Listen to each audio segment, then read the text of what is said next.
Senhor presidente, senhoras deputadas, senhores deputados, quem nos acompanha aqui presente ou através da TV da Assembleia e da Rádio Digital.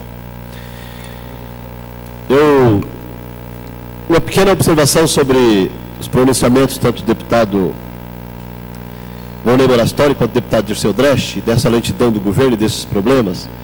Tem em diversas áreas, mas na área da saúde eu tenho feito uma avaliação aqui desde o ano passado, pelo menos, de que os principais administradores da área, gestores, eu não quero fazer crítica, até porque tenho boa relação com todos eles,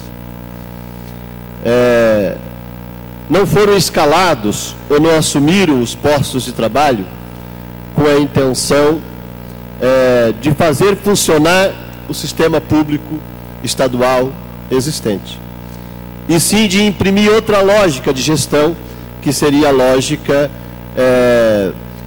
da transferência para as chamadas organizações sociais. E aí, no segundo semestre, eu falei aqui nessa tribuna algumas vezes para o governo, né, e para o governador pessoalmente, da importância dele dar meia volta nessa situação e olhar como estão os hospitais e o que precisa ser feito para resolver, né, os problemas existentes no sistema estadual de saúde pública.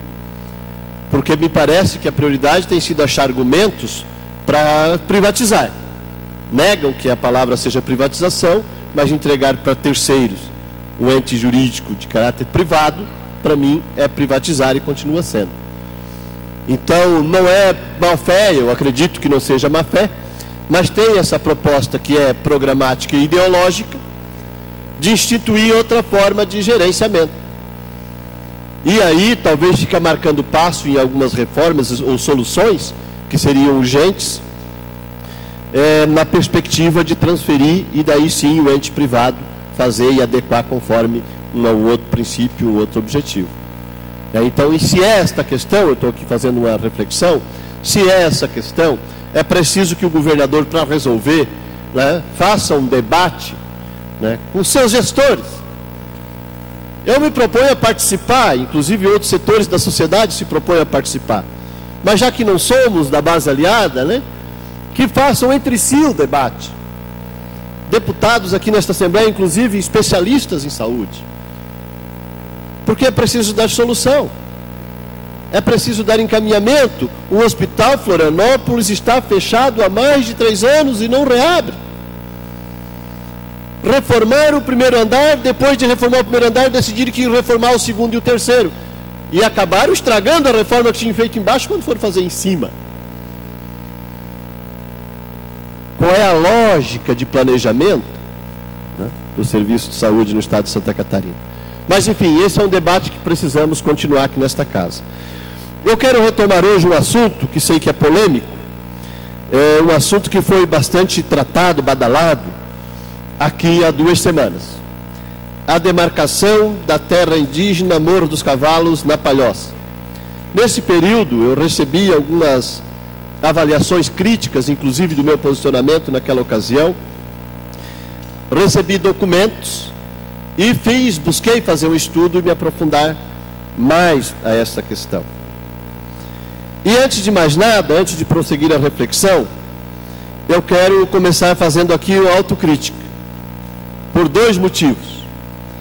Por ter assinado um documento que continha em um parágrafo uma posição contrária à demarcação, e por ter afirmado alguma frase, por ter emitido alguma frase que possa ter dado a impressão, ou que tenha ficado mais ou menos claro, que por trás dessa história de demarcação tem interesse de empreiteiras na questão da duplicação da BR-101, ou que os índios indígenas estariam favoráveis à demarcação, até porque existem 2 posições indígenas sobre esse mesmo assunto.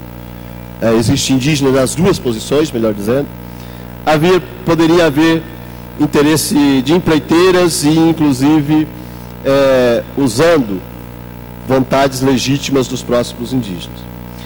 Estou convencido hoje, e de uma convicção que só tende a ficar mais clara na medida que eu consiga ir analisando, estudando, compreendendo melhor toda essa questão, que é complexa, de que a demarcação daquela área para ser uma terra indígena é uma reparação, a realização de uma justiça histórica, ou a mitigação, né, para tentar minimizar o cometimento de uma injustiça histórica promovida pela chamada civilização, né, de conceito de conteúdo europeu. Evidentemente que eu sei que isso é polêmico, evidentemente que eu sei que eu tenho conhecimento de que dezenas de famílias de pescadores e agricultores residem naquela região e dali retiram a sua sobrevivência. E algumas, inclusive, algumas eu disse, talvez a maioria não, algumas há mais de uma geração. Talvez há mais de 2 gerações. Ciente disso, e essa foi a motivação principal, inclusive o motivo de eu ir buscar me aprofundar nesses assuntos, para buscar entender e poder chegar a uma posição um pouco mais esclarecida. Dizer que nesse sentido é necessário, e o nosso mandato, este parlamentar, está à disposição para que se busque, junto às autoridades chamadas de competentes, a forma de que a indenização seja suficiente para que essas famílias possam se instalarem em outra área, no mínimo com iguais condições de sobrevivência. E sei que isso também não resolve totalmente, porque tem a questão cultural, os costumes, etc., que também foram arraigados ali, em alguns casos, há mais de uma geração. No mais, avaliar, e um pouco da avaliação eu já fazia há 15 dias atrás, e creio que por isso que o meu discurso não foi aplaudido aqui pelos que estavam presentes, né? O meu discurso foi o único que não foi aplaudido daqueles que se pronunciaram a respeito disso, embora eu esteja fazendo autocrítica por aquela posição. A questão é muito mais complexa, e li também outros documentos de posições diferentes, e ouvi pronunciamentos, principalmente de opinião diferente, que buscam ou que tratam os indígenas, nesse caso os guaranis, tentam enquadrar os guaranis, os indígenas, no conceito do chamado homem branco, do não índio. E aí o preconceito de dizer, estão enchendo o Morro dos Cavalos de índios do Paraguai. Bom, primeiro que isso não é verdade. Faz uma série de anos que não chegou nenhum indígena que tenha vindo de tão longe, no estado de Santa Catarina. Pessoas com as quais eu falei estão há mais de 10 anos residindo no Morro do Cavalo. Com as quais eu falei, todas elas falaram comigo português. Aliás, um bom português. Se tivesse nascido e crescido no Paraguai, falaria o tupi-guarani ou o espanhol. Mas isso também é preciso refletir a respeito desta afirmação, que é preconceituosa e tipicamente não índia. Porque quem estabeleceu fronteiras dentro do vasto território guarani, aqui no sul da América, não foram os índios.